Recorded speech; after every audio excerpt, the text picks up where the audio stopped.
तो hello everyone, welcome back on our YouTube channel Indologus. आज का लेक्चर हमारा लेक्चर नंबर 12 रहेगा पॉलिटी सीरीज का।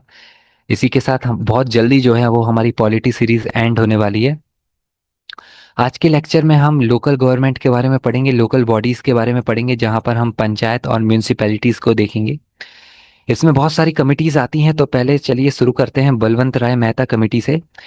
अब बलवंत राय मेहता कमेटी जो है वो 1957 में इंट्रोड्यूस हुई। ओके, गवर्नमेंट ऑफ इंडिया ने ही इंट्रोड्यूस कराया था बलवंत राय मेहता कमेटी को।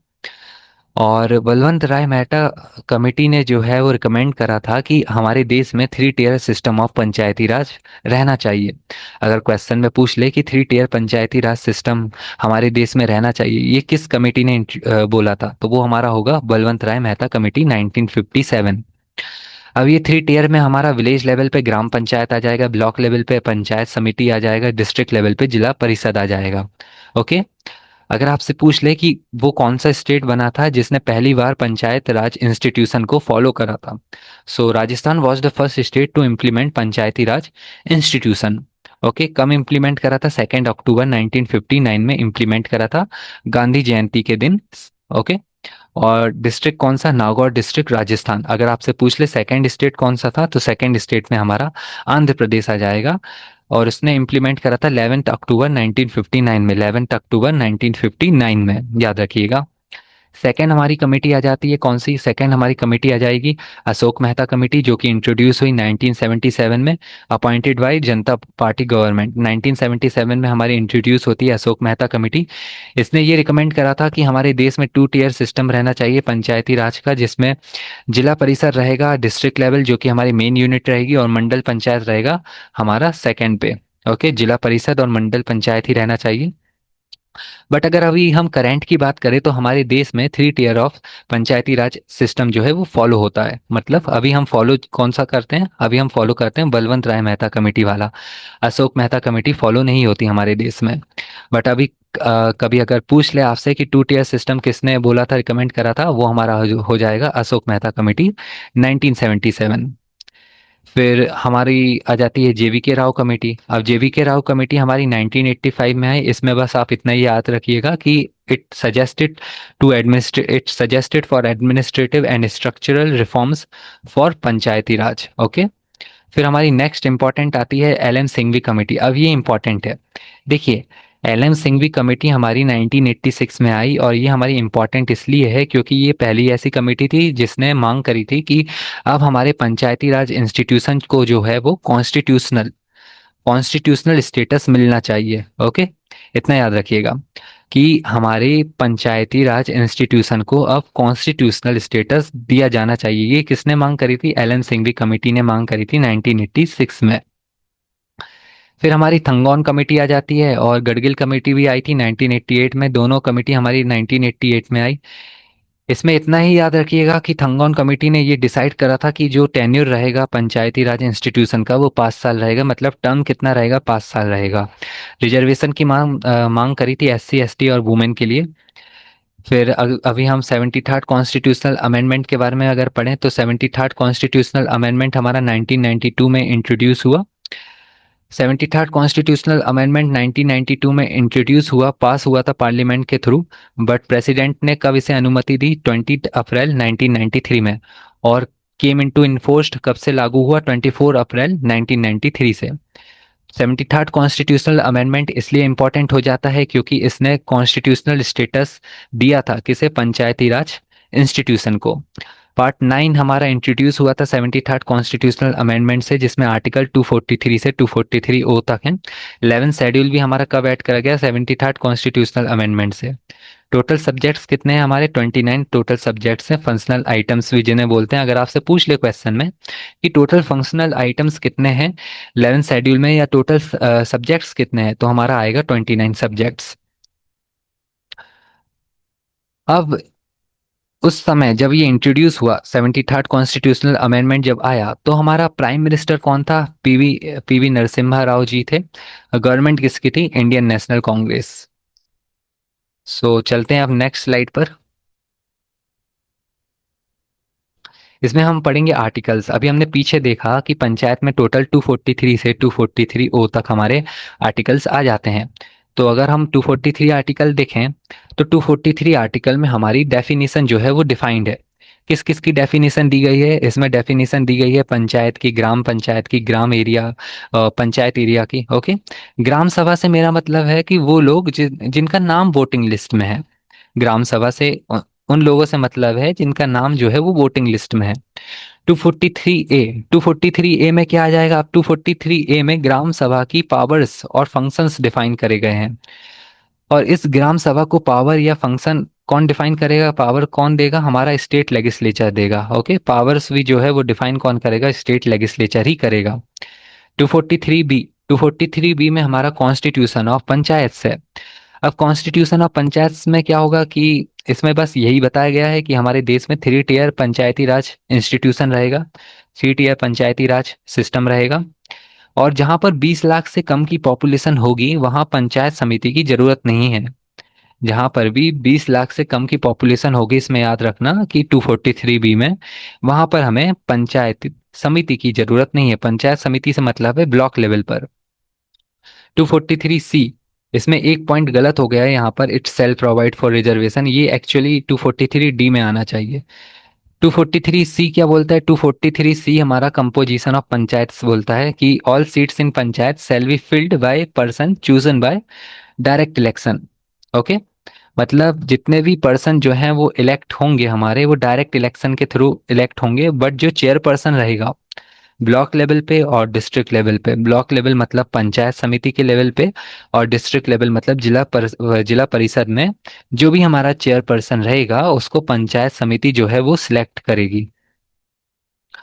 फिर हमारा 243 डी आ जाता है। 243 डी में हमारा रिजर्वेशन ऑफ सीट्स के बारे में बताया गया है। रिजर्वेशन ऑफ सीट्स से मतलब है कि 1/3 seats are reserve for women, and SC ST के लिए भी कोटा यहाँ पर मेंशन्ड है। ओके। फिर हमारा 243 ई आ जाता है। अब 243 ई में हमारा क्या है? ड्यूरेशन ऑफ पंचायत से। ड्यूरेशन ऑफ पंचायत से मतलब है कि 5 साल का इनका टेन्योर रहेगा पंचायत का, और कभी भी अगर ये डिसॉल्व होती है तो 6 महीने के अंदर फिर से इलेक्शन कराने पड़ेंगे। और स्टेट लेजिस्लेचर के पास ये पावर भी रहती है। मेरी बातों को अच्छे से सुनिएगा। ओके, कुछ पॉइंट्स यहाँ पर मेंशन नहीं भी हैं तो आप मेरी बातों बातों को अच्छे से सुनिएगा, समझिएगा। सो 243 ई में हमारा ड्यूरेशन ऑफ पंचायत है, और इसमें ये भी मेंशन है कि स्टेट लेजिस्लेचर के पास ये पावर रहती है कि पंचायत को कभी भी डिसॉल्व कर दे वो।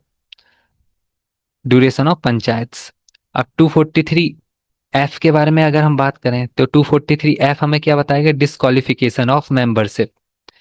सो डिस्क्वालिफिकेशन कौन डिसाइड करेगा? डिस्क्वालिफिकेशन हमारा एक अथॉरिटी रहती है, वो अथॉरिटी कौन फॉर्म करेगा? State legislature.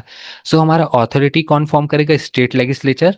और वो अथॉरिटी हमारी डिफाइन करेगी कि किसी मेंबर को डिस्क्वालीफाई करना है या नहीं करना है। मिनिमम एज अगर आप पंचायत का चुनाव लड़ना चाहते हैं तो आपकी 21 साल रहनी चाहिए। अब कमेंट्स में आप मुझे बताइएगा कि लोकसभा का मेंबर बनने के लिए और राज्यसभा का मेंबर बनने के लिए कितनी मिनिमम एज की जो है वो रिक्वायरमेंट है। अब हम 243 एफ हमारा हो गया। 243 जी के बारे में बात करते हैं। इसमें पावर, ऑथोरिटीज, रिस्पॉन्सिबिलिटीज बताई गई है किसकी? पंचायत की। अब 243 एच भी देख लेते हैं। 243 एच में क्या है? इसमें बताया गया power to impose tax. Okay, tax कैसे इम्पोज करेगी पंचायत, उसके बारे में हमारा बताया गया है। अब जो 243 एच जो है हमारा, 243 एच में state legislature can authorise the panchayat to levy taxes for proper financial management. Okay, so state legislature जो है वो राइट देती है पंचायत को कि पंचायत जब चाहे वो टैक्स इंप्लीमेंट कर सकता है for proper financial management. All monies received by a panchayat self form part of the panchayat fund. 243 I क्या बताएगा हमें? स्टेट फाइनेंस कमीशन के बारे में बताएगा। Constitution of finance commission. अब constitution of finance commission by governor to review financial position. State का finance commissioner, state का जो फाइनेंस कमीशन होगा जो गवर्नर को एडवाइस देगा कि कैसे पैसों को डिस्ट्रीब्यूट करना है। ओके, किनके बीच में? Between state and local government.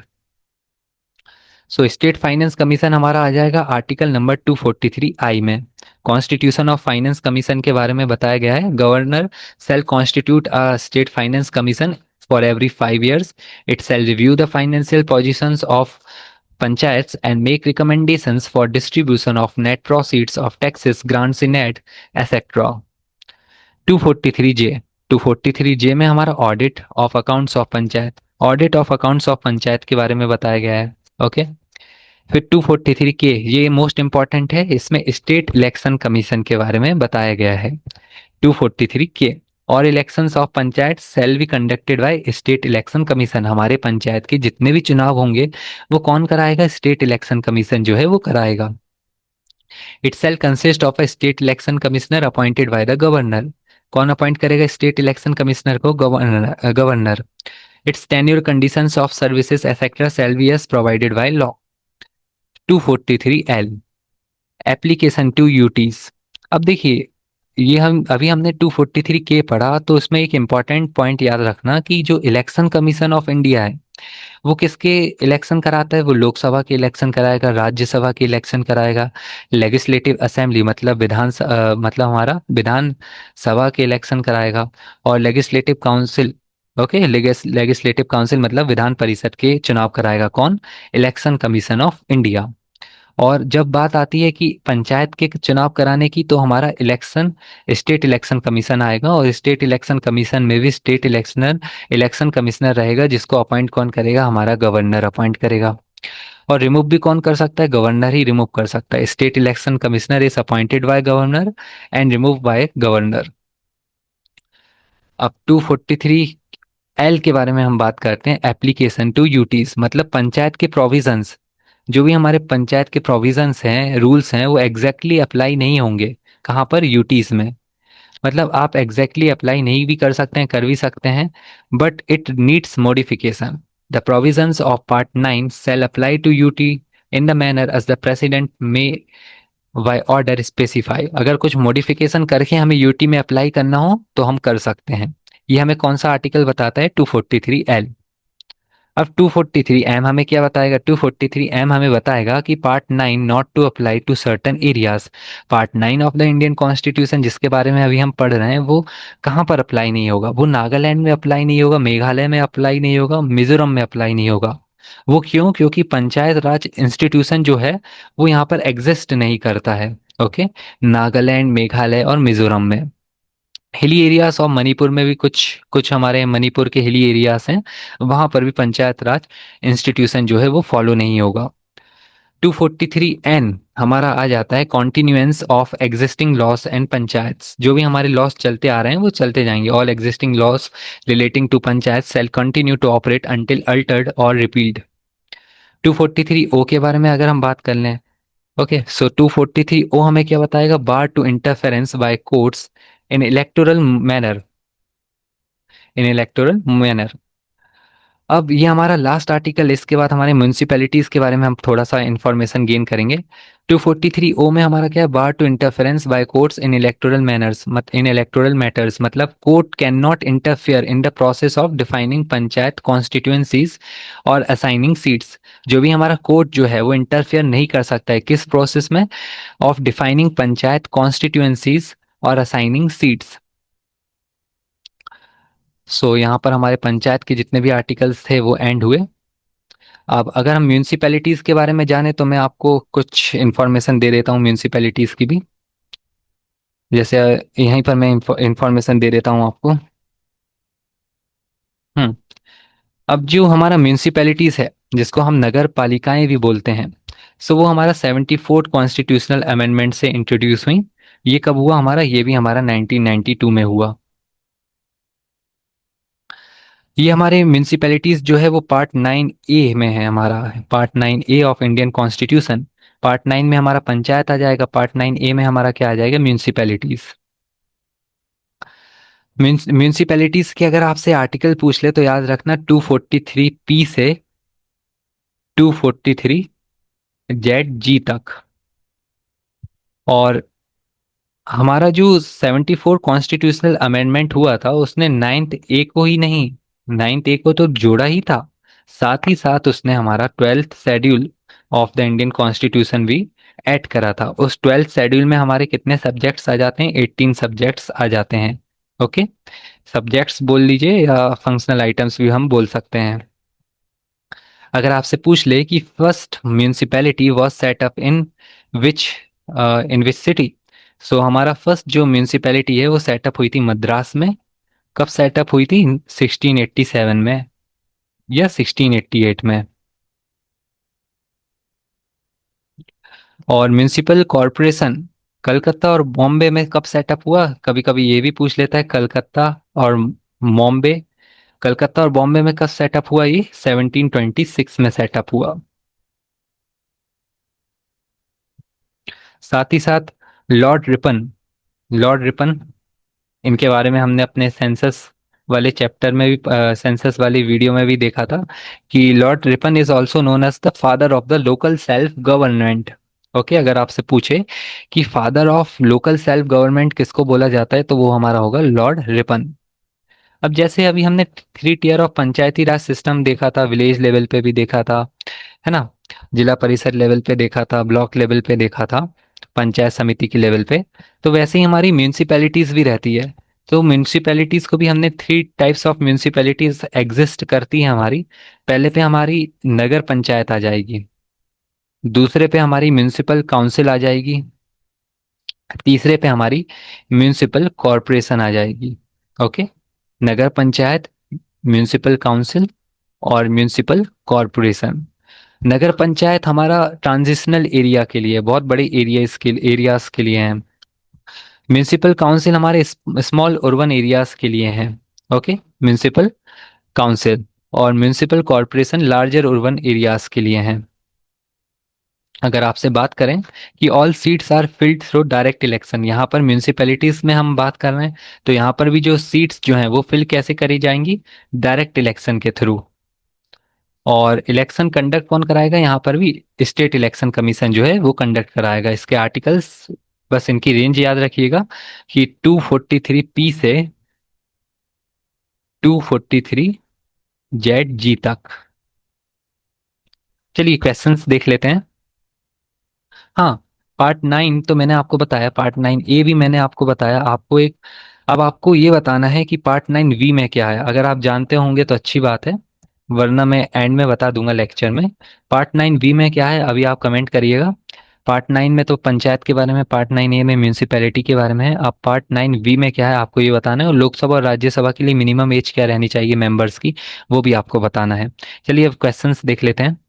The superintendent's direction and control of all election to the panchayats are vested in, कौन कराता है हमारा election? State election commission. Which of the following comes under part 9 of the Indian constitution? Part 9 में क्या आ जाएगा हमारा? पंचायत। देखिए, local self government, father of local self government किसको बोला जाता है? Lord Ripon. 73rd constitutional amendment जिसने पार्ट 9 हमारा इंट्रोड्यूस कराया था, 11 शेड्यूल ऐड करा था। आर्टिकल 243 से 243 ओ तक अभी हमने देखे। और 24 अप्रैल जो है वो नेशनल पंचायत राज डे के रूप में मनाई जाती है। ओके, 24 अप्रैल। अब ये 24 अप्रैल को हम सेलिब्रेट करते हैं। अब panchayati raj came into existence by, okay, so panchayati raj came into existence, देखिए इनके बारे में तो अभी हमने बात करी भी नहीं है। 63 64 भी नहीं होगा। आंसर होगा ऑप्शन नंबर डी, 73 और 74। 73 से अभी हमने बात करी थी पंचायत के बारे में, और 74 से अभी हमने बात करी थी म्यूनिसिपैलिटीज के बारे में। ये अभी पीछे जो 24 अप्रैल नेशनल पंचायत राज डे। ओके, सो यहाँ पर एक इम्पॉर्टेंट ईयर याद रखने की हमें ज़रूरत भी है कि 24 अप्रैल 1993 में जब इन्फोर्स हुआ था हमारा 73rd कॉन्स्टिट्यूशनल अमेंडमेंट, वो इन्फोर्स कब हुआ था? 24 अप्रैल 1993 में। तो उसी 24 अप्रैल को हम सेलिब्रेट करते हैं हर साल नेशनल पंचायत राज डे के रूप में।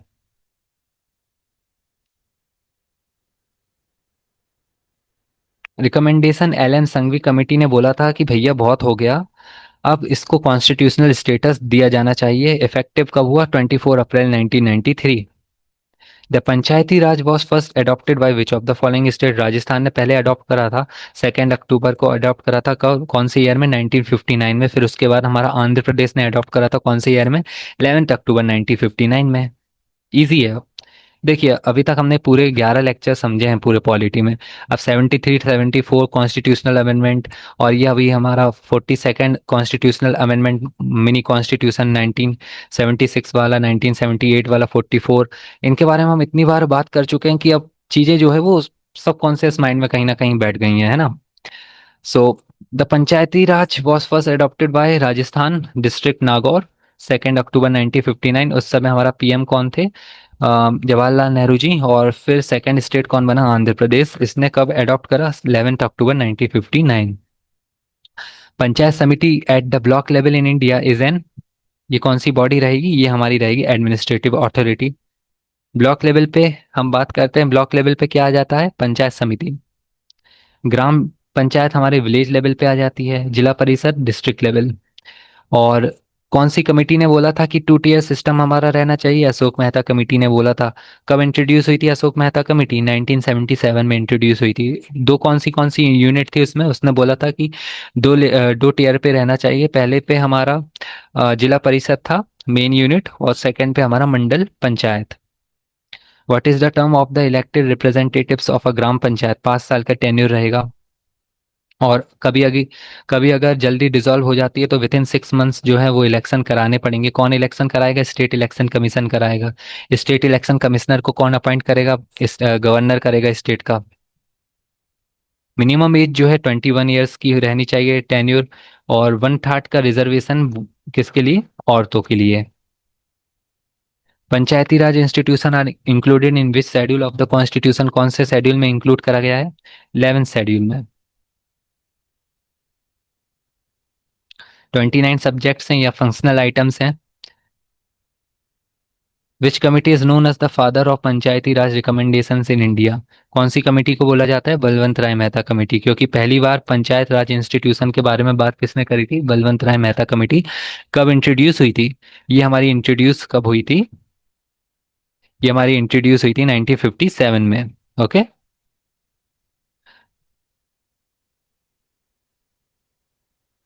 वही सब कमेटी यहाँ पर मेंशन है।